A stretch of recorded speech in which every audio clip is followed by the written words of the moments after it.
Right now, we're actually going to kick things off with Crystal Garner coming to talk to us about SMABJ. Thank you for being here, Crystal. Thank you for having me. No problem. Well, just tell me, what does SMABJ mean? SMABJ is the Southern Miss Association of Black Journalists, and we stem off from NABJ, which is the National Association of Black Journalists. So we're a student organization here, and we are trying to be affiliated with NABJ, the national chapter. Okay, tell me what your position is in this organization. Right now, I am the president of SMABJ, and I'm very active in NABJ as well.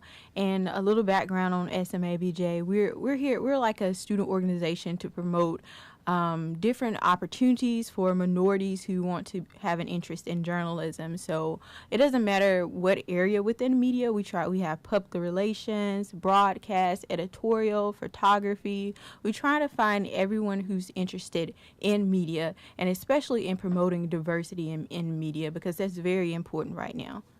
Definitely.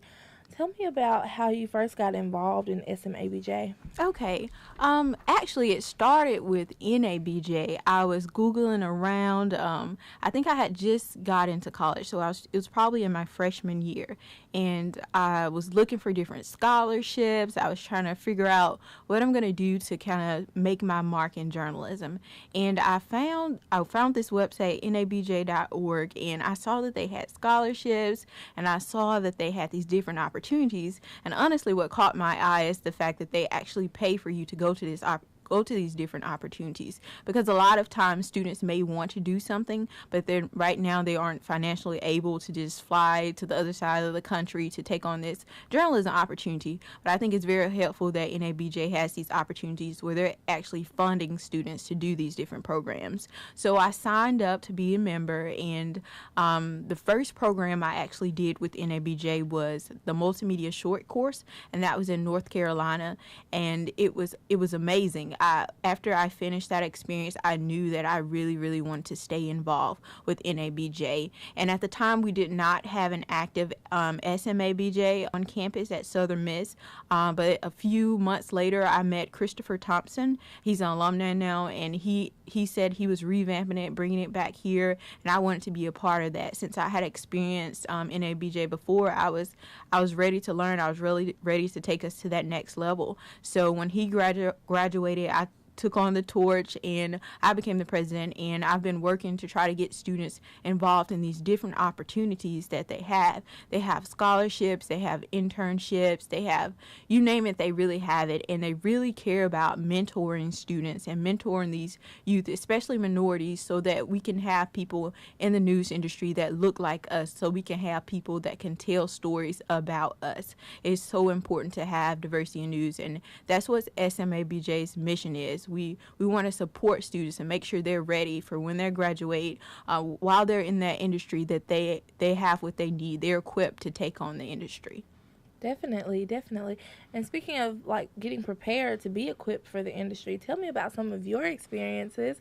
I know we know each other, so I know how long the list is for Crystal Garner, but you've had some pretty great opportunities. Yeah, I don't want to talk about how long the list is, but but there are some, I will say there are some programs that, honestly, I'd say that every opportunity that I've been in so far, NABJ helped in some way. SMABJ helped in some way to bring me there. Over the summer, I worked with the New York Times Student Journalism Institute, and that was in New Orleans. And it was through the, they have it set up where there's the NAHJ, the National Association of Hispanic Journalists, and NABJ, National Association of Black Journalists. And what they do they both work with the New York Times, and they rotate years. One year, they'll send students who are involved with NAHJ, and one year they'll send students who are involved with NABJ. And the year came, I had been waiting on the application for 2 years, waiting for it to come back to NABJ. And when I saw the application, I applied, and I reached out to people I knew who were already involved in NABJ, and I got into the program, and it was very competitive, so I was very, very excited about that. And while I was there, I don't know how I ended up on the animal beat, but let's just say I was scurrying across New Orleans looking for rodents, looking for rats, trying to investigate dog euthanasia. It was very intense, but it was definitely worth it, and I can say that it really molded me and shaped me as a better journalist, as an ethical journalist, as, you know, it took me to that next level. I mean, I still have room to learn, I still have room to grow, but it really opened my eyes to the journalism industry. And after I finished up the institute, I went to NPR, National Public Radio, and I spent the rest of my summer interning there. And when I got there, one of the first faces that I saw was a guy who was really involved in NABJ, and he knew who I was before I even, you know, really introduced myself. So I feel like NABJ really kind of helped me to make that brand for myself as well. So it was nice to see someone there who looks like me, who understand what it's like to be, you know, minority in the industry. So a lot of the different opportunities. And actually, this Wednesday, I'm going to Florida A&M to participate in a multimedia short course. And they select a certain number of students each year, and they send them to Florida A&M, and we'll be working to produce newscasts, a website, different multimedia components to really hone in on those skills. And I think it's very important as a senior to make sure you get it. And there's no such thing as perfect, but you kind of perfect those skills, so when you do graduate, you'll be aligned for an entry-level position post-graduation. Definitely, that's so. And then for our emphasis, because I'm a broadcast student as well, it's so competitive already. Oh, it's so competitive. And let's just throw out the whole minority issue. It's just competitive in general, and to achieve that mass, like what you were saying, sharpening those skills, getting the resume reel together, just making sure everything's polished and ready to go. It's still so hard for someone post graduation to get an entry level position, or a reporting position, or a top producer level position, whatever your interests may be in. It's still very competitive. So NABJ definitely sounds like it provides that institute to It definitely does give you that confidence, give you that that extra push that you need. So, and I also think about, you know, not only or we are minority, sometimes we're a minority in the fact that we're women, some of us, and we're a minority in the fact of our skin color. So it's like a double whammy. It makes you want to work even harder, you know, to make sure that you're at your A game when it comes to it. So that's what we hope to do. Definitely. Tell me about one of your greater experiences just within the organization that just made you very just assured of yourself, assured of your skills. My mentor would call it the like, are you convinced, or are you convinced, or are you like, no, this isn't for me? So just tell me one of those situations that you were like, oh, I'm convinced, like, I'm meant to be a journalist. This is where I belong. I would definitely say it was that New York Times Institute. That was because at some point it got so nerve-wracking, I'm not gonna lie, that I wanted to quit. I questioned myself and said, is this for me? Because they really want to make sure that you want it.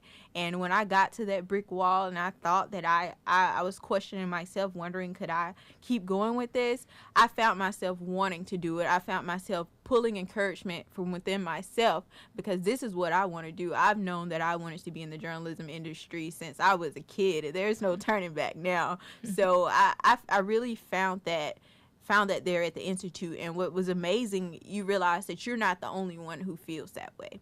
So that's very important as well. I met colleagues, I met students from all over the place who are going through the similar situations that, you know, it's tough for them too. They question it sometimes too, but they keep going. And it was amazing to see editors who are young, 30s, late 20s, who have these high editorial positions, and they didn't give up. If they can do it and they look like me, then I can do it as well. So I pulled from their motivation, and I found that motivation within myself to keep going. And I realized that this is what I want to do. And I want to inspire people through SMABJ to have that same passion. Definitely. Well, if students want to get more involved with SMABJ, how can they do that? We're actually meet on Wednesdays at 5 p.m., but I usually send out an email to all the Mass Comm students letting them know if we're going to meet that week. And you can also reach out to me via email. It's crystal.garner@eagles.usm.edu. Garner, no D, but yeah. And you can send me an email if you're interested, and we'll get you set up.